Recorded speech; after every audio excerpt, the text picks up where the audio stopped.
Feliz sábado a todos os irmãos. É um prazer poder estar aqui nesta manhã e poder compartilhar o estudo da Palavra de Deus com vocês. Vejo aqui muitos colegas, muitas pessoas conhecidas, não é? Cecília, Adriana, pessoas que a gente tem aí a oportunidade de estar trabalhando, né, no dia a dia. A Cecília sempre me ajuda, tirando as minhas dúvidas, a Adriana também. Então é um prazer poder estar aqui e poder estudar a Palavra de Deus com vocês nesta manhã. Agradeço ao convite, pastor Eduardo Rueda, obrigado mais uma vez pelo privilégio, né, de estar aqui e poder estudar a palavra com vocês. Nesta manhã, eu vou pedir, vocês já estão vendo aqui um PowerPoint, vou pedir para que vocês curvem a sua fronte, antes de nós abrirmos a palavra de Deus e estudarmos o tema proposto, vamos pedir a orientação do Espírito Santo. Feche seus olhos, vamos falar com Deus. Eterno nosso Pai, nosso Rei que estás nos céus, santificado, exaltado seja o teu santo nome. Fica conosco agora, ilumina nossa mente, é o que nós te pedimos, em nome e por amor de Jesus. Amém.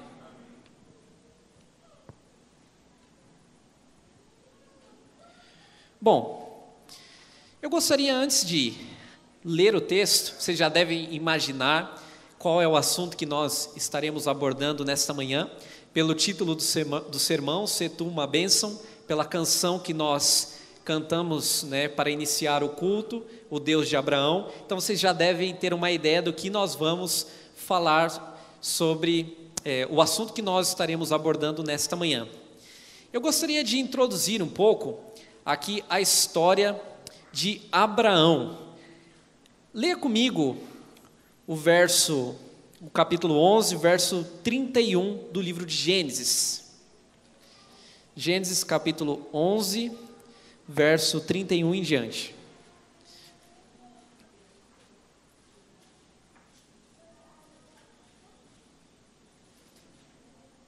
Todos encontraram? A Bíblia diz assim: Tomou Tera Abrão, seu filho, e a Ló, filho de Harã, filho de seu filho, e a Sarai, sua nora, mulher de seu filho, Abrão, e saiu com eles de Ur dos Caldeus, para ir à terra de Canaã. Foram até Harã, onde ficaram. Verso 32. E havendo Tera vivido 205 anos ao todo, morreu em Harã. E o capítulo 12 continua a história. Ora, disse o Senhor a Abrão: sai da tua terra, da tua parentela e da casa de teu pai, e vai para a terra que te mostrarei. De ti farei uma grande nação, e te abençoarei, e te engrandecerei o nome. Se tu uma bênção. Abençoarei os que te abençoarem, e amaldiçoarei os que te amaldiçoarem. Em ti serão benditas todas as famílias da terra. Partiu, pois, Abrão, como lhe ordenara o Senhor, e Ló foi com ele. Tinha Abrão 75 anos quando saiu de Harã. Levou Abrão consigo a Sarai, sua mulher, e a Ló, filho de seu irmão, e todos os bens que haviam adquirido, e as pessoas que lhes acresceram em Harã. Partiram para a terra de Canaã e lá chegaram. Eu quero destacar alguns aspectos do chamado de Deus feito à família de Abraão. Primeiro ponto, ele se encontrava originalmente na cidade de Ur dos Caldeus. É certo que o chamado vai ser feito na cidade de Harã, mas essa jornada espiritual começa em Ur dos Caldeus. E nós podemos parar um momento e pensar: será que foi fácil para Abraão deixar tudo para trás e atender ao chamado divino e simplesmente sair da sua casa, sair da sua parentela, deixar o conforto que ele tinha para ir a uma terra que ele tão pouco conhecia? Será que foi fácil? Se Deus aparecesse para você hoje e pedisse que você deixasse tudo para trás, sua casa, sua família, os bens, e fosse para um lugar que você não conhecia, você aceitaria esse chamado? Não foi fácil para Abraão, assim como não seria fácil para nós hoje. E quando nós pensamos um pouco na vida do patriarca, alguns detalhes saltam à nossa vista. Por exemplo, a cidade de Ur, vocês podem ver aí, ela estava localizada na Mesopotâmia, nessa terra entre rios. E a cidade de Ur era uma antiga metrópole, uma das primeiras cidades fundadas pela humanidade. Alguns estudiosos dizem que a cidade de Ur, no período de Abrão, tinha por volta de 65 mil habitantes. Ou seja, nós estamos falando de uma grande cidade.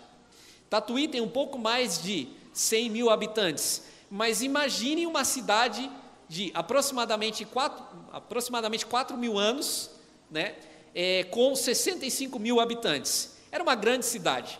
E como toda grande cidade, ela oferecia alguns confortos. Na década de 20, um arqueólogo inglês chamado Sir Leonard Woolley escavou as ruínas de Ur. E ele descobriu algumas coisas interessantes que falam um pouco da glória, né, e quão gloriosa foi a cidade de Ur dos Caldeus. Ele encontrou, ao escavar essa cidade, um cemitério e muitos túmulos, mas 16 túmulos chamaram a atenção por serem túmulos reais. E ali ele pôde vislumbrar um pouco e pôde, quem sabe, aí, abrir as cortinas do tempo e revelar como era a cidade de Ur dos Caldeus. E ali alguns artefatos foram encontrados, né, que revelam um pouco dessa grandiosidade da cidade. Vocês podem ver aí uma coroa, né, folhada a ouro, e também um bode folhado a ouro. Esse bode é, na verdade, uma lira. Então ele é a ponta dessa lira. Outras coisas que foram encontradas também nesses túmulos reais: adagas de ouro, tigelas de ouro e um mosaico feito de conchas. Olha que interessante, havia comércio em Ur, eles conseguiam e eles tinham acesso a produtos que ficavam distantes dali. Então era uma cidade que tinha um comércio, era uma cidade que tinha riquezas, era uma cidade também que oferecia um conforto para os seus moradores. Vocês se lembram que Abraão, Isaac e Jacó foram peregrinos, eles habitaram em tendas, mas em Ur ninguém morava em tendas. Quem morava em tendas eram os amorreus, que haviam passado por ali em algum momento, mas os habitantes de Ur moravam em casas feitas de tijolos. E vocês podem ver aí uma planta de uma das casas que foi escavada por esse arqueólogo inglês. E se vocês olharem ali, as descrições estão um pouco pequenas, mas vocês podem identificar que havia um tipo de andar superior. Ele não chega a ser exatamente um andar superior, porque as paredes são um pouco mais baixas, mas ele tinha uma escada, tinha uma cozinha, tinha um pátio. Essas casas se assemelham muito às casas dos iraquianos, hoje, modernos. Eles costumam fazer casas numa planta muito parecida a essa. Então Abraão tinha todo o conforto de uma cidade. Abraão tinha ali educação, ele tinha acesso a um sistema de saúde. Vocês sabem que em Ur, na época de Abraão, haviam escolas. Hoje a historinha das crianças falou um pouco sobre escolas, né? Na época de Abraão, também havia escolas ali. E eles, inclusive, faziam cálculos, né, matemáticos. Eles também aprendiam a ler, a escrever no cuneiforme. Então, eles tinham acesso à educação. Há, inclusive, evidências de cirurgias naquela época. Eles encontraram, entre aquele cemitério, um crânio de uma pessoa que havia sofrido uma perfuração no crânio intencional, e também a evidência de que aquela pessoa sobreviveu a isso. Então, os arqueólogos entendem que eles faziam até mesmo cirurgias naquela época. Tudo isso fala um pouco desse passado glorioso de Ur dos Caldeus. E eles também eram, aquela cidade também era o centro de adoração ao deus da lua. E ali vocês podem ver um zigurate. Esse zigurate é um tipo de pirâmide, assim, uma pirâmide com camadas sobrepostas. E interessante que esse zigurate de Ur, que tem mais ou menos 4 mil anos, que também foi escavado pelo Sir Leonard Woolley, essa estrutura, ela era muito parecida com o que a Bíblia fala da Torre de Babel, porque ela era feita de tijolos queimados e a argamassa era feita de betume. Então, muito parecido com a descrição da Torre de Babel. Então, tudo isso fala da grandeza de Ur no período de Abraão. E Abraão foi chamado, então, a deixar tudo isso para trás. Deixar a família, o conforto, para ir, então, a uma terra que ele desconhecia e cumprir o propósito de Deus. O texto também revela que Abraão tinha quantos anos quando ele saiu de Harã? Tinha quantos? 75 anos. Mesmo naquela época, Abraão já não era um jovenzinho para se aventurar, para sair aí desbravando, né, territórios. Abraão já era uma pessoa de mais idade. É certo que eles viviam mais, que ele tinha mais vigor, mas ele já não era um jovenzinho. E nós costumamos dar todos os tipos de desculpas, né? Falando, eu não posso porque eu não tenho tempo, eu não posso me engajar na missão porque como é que eu vou deixar a minha casa, como é que eu vou ceder ali, talvez, o meu convívio com a família, talvez alguém possa pensar isso, não vou me envolver com a colportagem, não vou para a missão Caleb, como é que eu vou ficar longe de casa, ou talvez eu já não tenho mais idade para isso, eu já não sou mais um jovenzinho. Eu me lembro de uma vez, o pastor Rueda também deve ter experiências marcantes do período de evangelismo. No terceiro ano de teologia nós temos uma prática, que é a prática do evangelismo público, e eu me lembro de uma história que me marcou muito. Eu fui visitar uma senhora que tinha 99 anos, e ela havia concluído os estudos bíblicos. Exatamente, ela tinha 99 anos e ela tinha acabado de concluir um estudo com um obreiro bíblico. E eu fui fazer uma visita à Dona Maria, e o nome dela é Maria mesmo, não estou usando como exemplo, o nome dela era Maria. E eu fui visitar a Dona Maria para fazer um apelo para o batismo. E eu disse assim, Dona Maria, a senhora tem alguma dúvida do estudo bíblico? Apesar da idade, ela tinha a mente muito lúcida. Ela falou, não tenho nenhuma dúvida. Eu falei, então o que está faltando para a senhora, né? Entregar a sua vida a Jesus, nascer nas águas do batismo, né? Para uma nova vida. O que falta para a senhora? Sabe o que aquela mulher me respondeu? Ela falou assim, olha, André, vamos deixar para depois. Eu falei, Dona Maria, a senhora tem 99 anos, a senhora quer deixar para depois, a senhora acha que vai viver mais quantos anos? A senhora já está fazendo hora extra, Dona Maria, já está na hora da senhora entregar sua vida para Jesus, e a senhora vai deixar para depois? Como é que a senhora vai fazer um negócio desse? E foi isso que ela fez. E a exemplo da Dona Maria, ela não batizou. A exemplo da Dona Maria, nós sempre temos uma desculpa pronta, certo? Mas Abraão não deu nenhuma desculpa. Ele atendeu o chamado divino e foi para a terra de Canaã. E quando ele chegou em Canaã, Deus fez uma aliança com Abraão. Veja o que está escrito em Gênesis capítulo 15, verso 9 a 10. Gênesis capítulo 15, verso 9 e 10. Respondeu-lhe, toma uma novilha, uma cabra e um cordeiro, cada qual de 3 anos, uma rola e um pombinho. Ele, tomando dos 7 animais, partiu-os pelo meio e lhes pôs em ordem as metades, uma defronte das outras, e não partiu as aves. As aves de rapina desciam sobre os cadáveres, porém Abraão as enxotava. Aí você pode perguntar, mas o que essa cena tem a ver com uma aliança? Essa cena aparentemente estranha. O verso 17 e o verso 18 vai explicar. E sucedeu que, posto o sol, houve densas trevas, e eis um fogareiro fumegante, e uma tocha de fogo que passou entre aqueles pedaços. Naquele mesmo dia, fez o Senhor aliança com Abraão, dizendo, a tua descendência dei esta terra, desde o rio do Egito até o grande rio Eufrates. Bom, aqui a gente tem uma cerimônia de aliança. O texto diz que Deus fez uma aliança com Abraão. Só que literalmente no original, a palavra fazer aí é a palavra cortar. Literalmente, então, Deus cortou uma aliança com Abraão. E isso foi representado simbolicamente por meio dos animais partidos. Abraão, então, corta os animais ao meio e uma parte é colocada defronte da outra. E então Deus passa entre esses pedaços fazendo um juramento. Olha, eu prometo dar uma terra, dar uma descendência a você. E ele está, em outras palavras, encenando a maldição da aliança. O que é a maldição da aliança? Se eu descumprir essa promessa, então que aconteça comigo o que aconteceu com esses animais.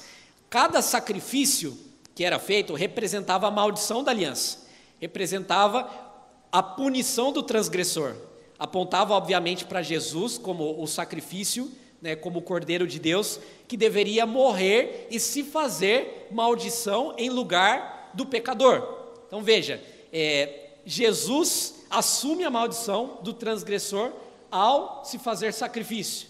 Então, quando nós vemos essa cerimônia aqui, Deus promete e Ele garante a promessa com a sua vida. Ele fala assim: olha, eu juro com a minha vida que eu vou cumprir essa promessa com você.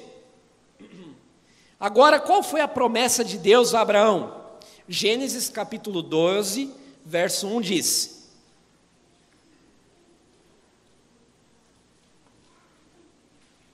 ora, disse o Senhor a Abrão: sai da tua terra, da tua parentela e da casa de teu pai, e vai para a terra que te mostrarei. Primeira promessa de Deus feita a Abraão foi a herança, a posse de uma terra. Essa é a primeira promessa. Verso 7 reafirma: apareceu o Senhor a Abrão e lhe disse: darei à tua descendência esta terra. E ali edificou um altar ao Senhor que lhe aparecera. Primeira promessa de Deus feita a Abraão, então, é a promessa da terra. A segunda promessa que Deus faz e que Deus fez a Abraão se encontra em Gênesis capítulo 13, verso 16.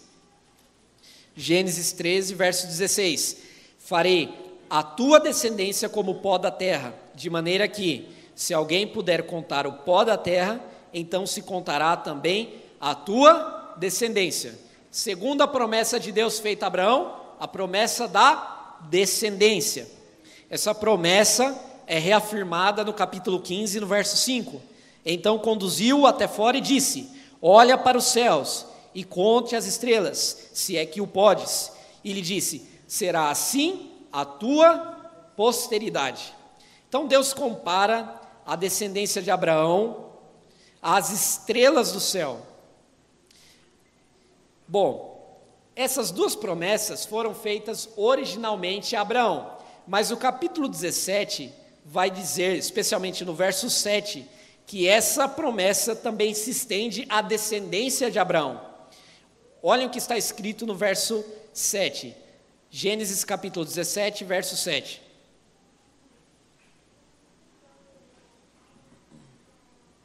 Estabelecerei a minha aliança entre mim e ti, e a tua descendência, no decurso das suas gerações, a aliança perpétua para ser o teu Deus e da tua descendência. Então essa aliança que foi feita com Abraão não se limitava ao patriarca. Essa aliança também se estendia à descendência do patriarca. E essa aliança, como hoje, envolvia a parte de um e a parte do outro. A parte de Deus era dar a terra e dar a descendência.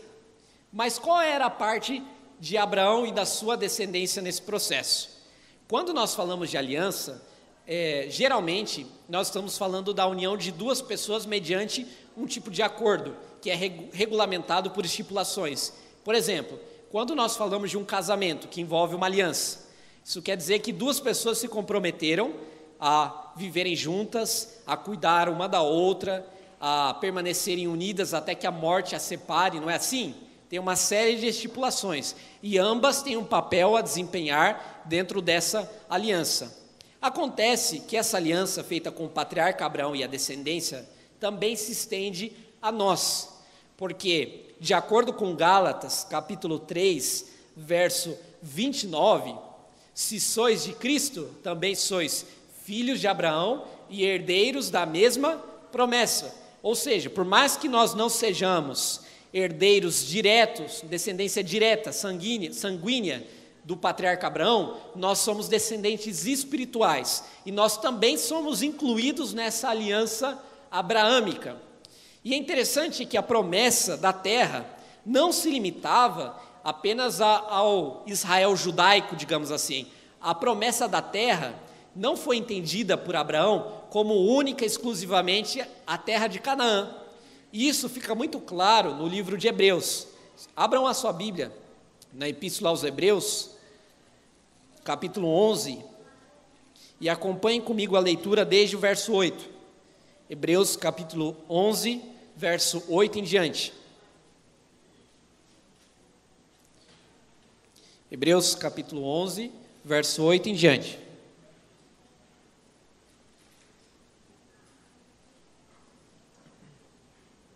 Pela fé, Abraão, quando chamado, obedeceu, a fim de ir para um lugar que devia receber por herança, e partiu sem saber aonde ia. Pela fé, peregrinou na terra da promessa, como em terra alheia, habitando em tendas com Isaque e Jacó, herdeiros com ele da mesma promessa. Agora veja o que diz o texto: porque aguardava a cidade que tem fundamentos, da qual Deus é o arquiteto e edificador. Veja, Abraão entendeu que a promessa não se limitava à terra de Canaã, mas que a promessa da terra envolvia a cidade da qual Deus é o arquiteto, a cidade que o próprio Deus preparou. Abraão entendeu, ao olhar aquela promessa, que essa promessa não se limitava à terra, mas que essa promessa se limitava à terra celestial, a qual Deus prometeu a toda a sua descendência. Então Abraão entendeu isso, e Abraão também sabia que essa descendência não seria apenas física, mas também espiritual, porque ele foi chamado a ser uma bênção para todas as nações. Isso era parte integral da missão do patriarca. Se nós voltarmos para o capítulo 12 do Gênesis, capítulo 12,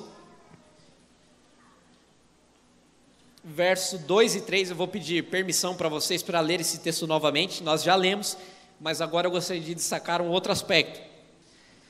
Gênesis capítulo 12, verso 2 e verso 3.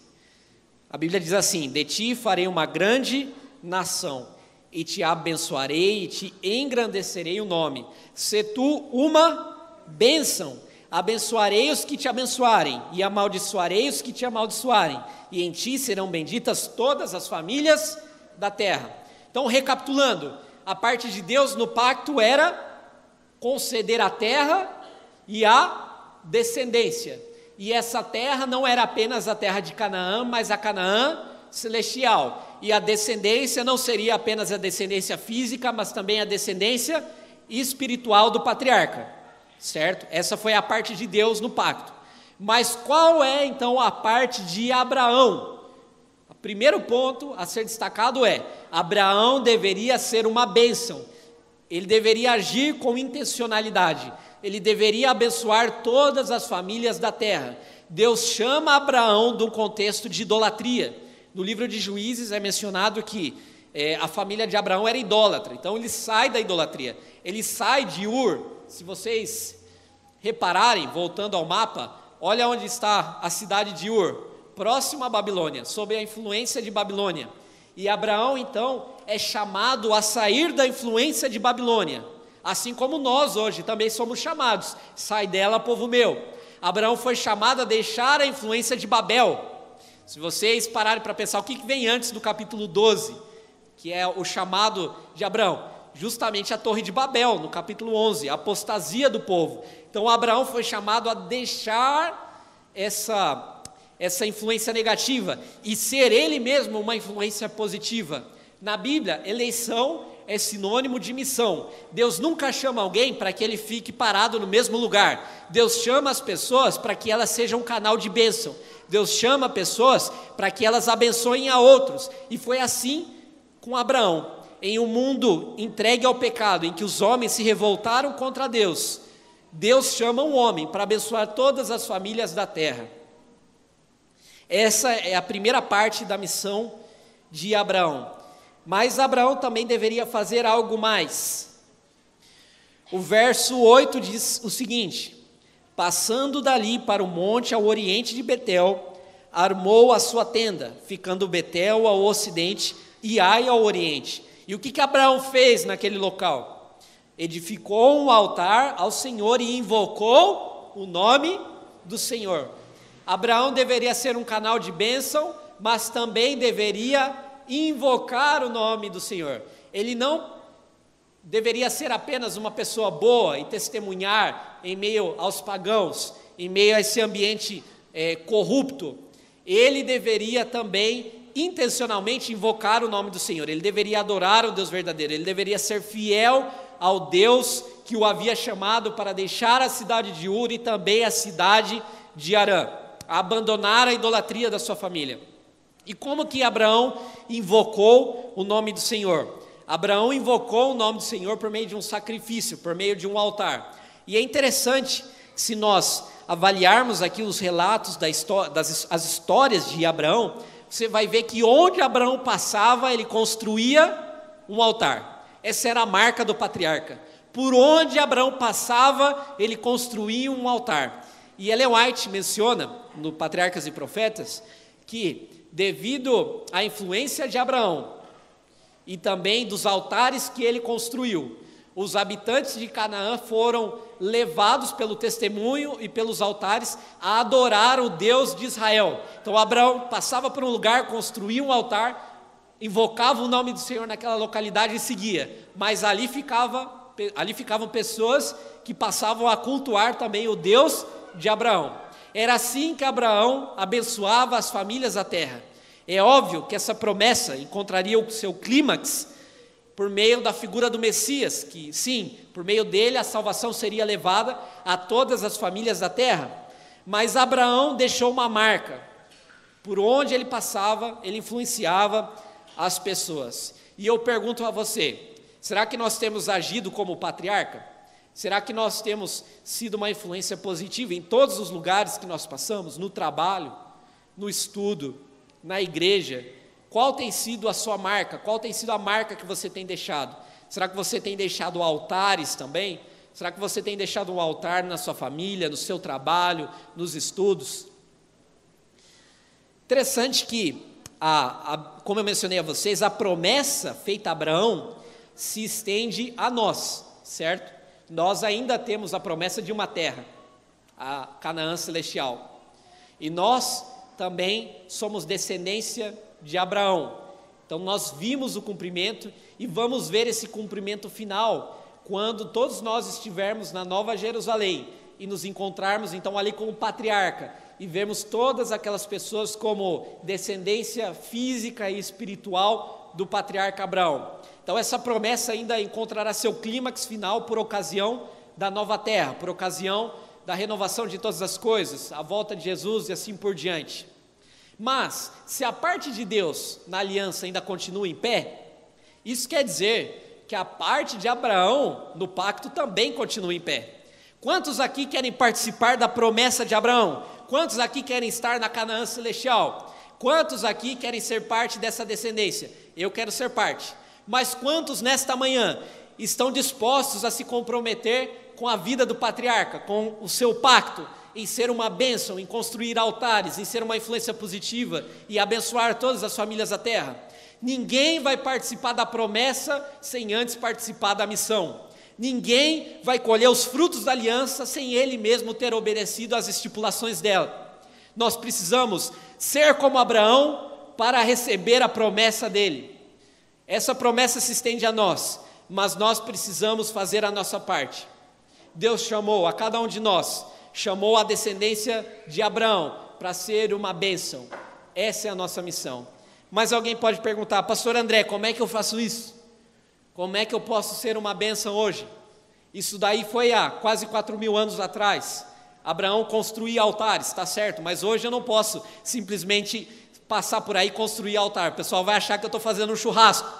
Não é assim. Como é que eu vou fazer? Como eu posso ser uma influência positiva? Como eu posso aplicar esse conceito aos dias de hoje? Eu quero passar um vídeo para vocês de uma menina que soube seguir o exemplo de Abraão. Pode ser que você já conheça esse vídeo, pode ser que você já tenha assistido esse vídeo mais de uma vez, mas eu confesso, e a minha esposa é a testemunha, Angélica, que toda vez que eu vejo esse vídeo eu me emociono. Eu já devo ter visto ele umas 50, 60 vezes, mas eu gostaria que você também veja esse vídeo. E se você já viu, preste atenção mais uma vez. Vou pedir para que os nossos amigos coloquem o testemunho da Andressa.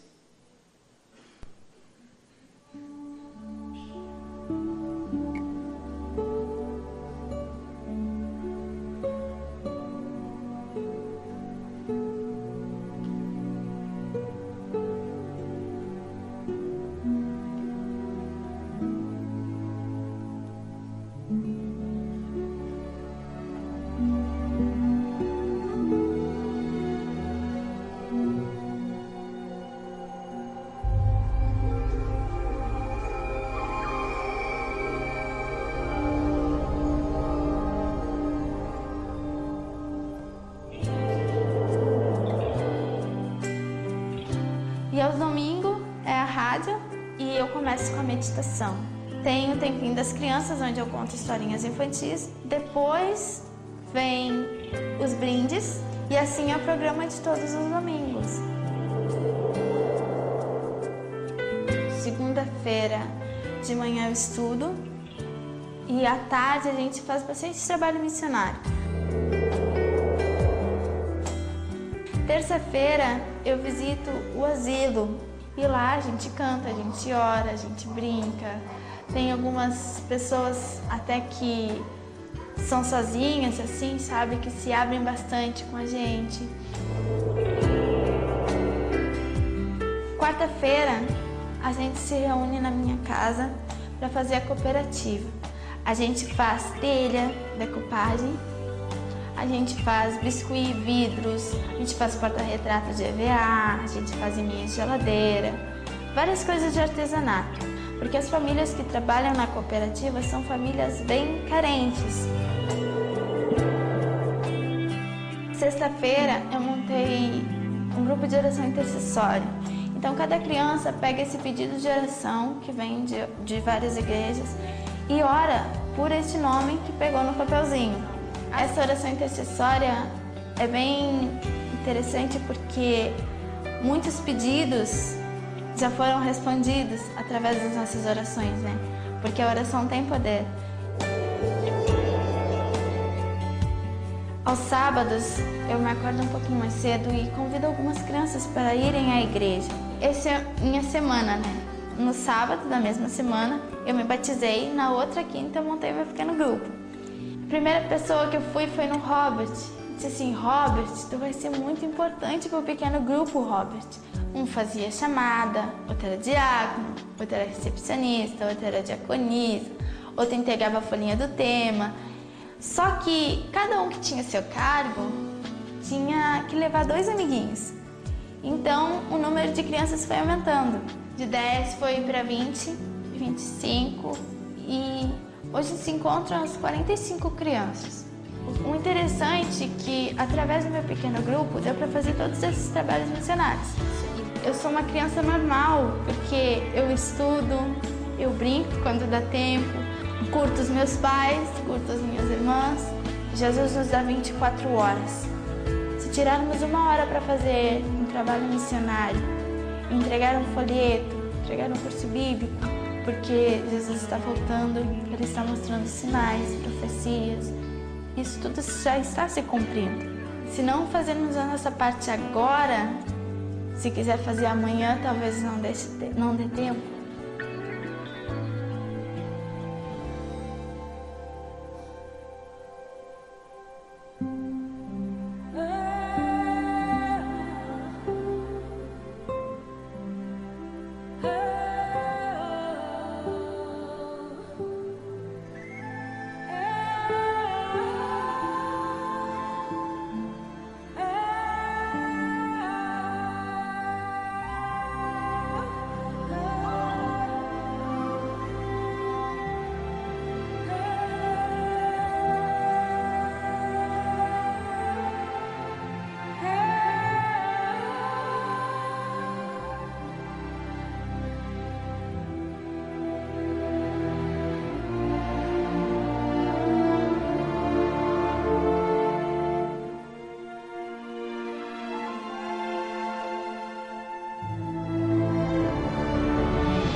Essa menina é um exemplo de como você pode cumprir a missão hoje. Nós não sabemos o que vai acontecer amanhã, como ela disse, amanhã pode ser tarde. Mas lembrem-se disso, ninguém vai participar da promessa sem ter participado da missão. Ninguém vai colher os frutos da aliança sem obedecer às estipulações do pacto. Que Deus nos abençoe para que nós cumpramos a nossa missão e assim como Abraão, que nós, sendo chamados para deixar Babilônia, seus prazeres, idolatria e conforto, atendamos ao chamado divino e cumpramos a nossa missão de invocar o nome do Senhor na terra e ser um canal de bênção a todas as pessoas ao nosso redor. Eu gostaria de concluir essa mensagem parafraseando a música de um cantor adventista, e que essa seja a nossa oração. Que a nossa oração seja: torne meu sofrimento em testemunho, me esvazie de mim e deste mundo, e que o meu nome morra com o meu corpo, e que o de Cristo permaneça em tudo. Babilônia invocava o seu nome. Gênesis 11, verso 4. Eles procuravam invocar o seu nome, mas nós procuramos invocar o nome de Deus, assim como Abraão. Que Deus te abençoe.